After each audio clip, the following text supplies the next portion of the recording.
question: the world's largest active volcano erupted for the first time in almost 14 years. Which one is that?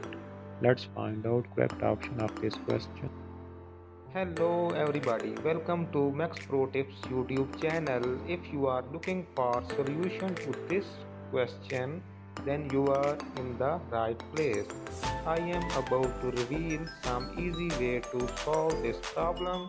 If you find this tutorial helpful, then please consider liking this video and subscribing to my YouTube channel. So friends, without any delay, let's move to the answer of this question.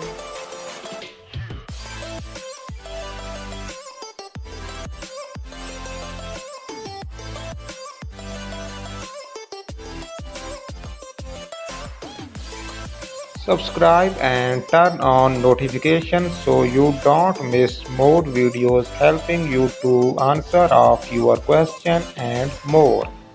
So this is the video for today and I will see you in the next video. Take care.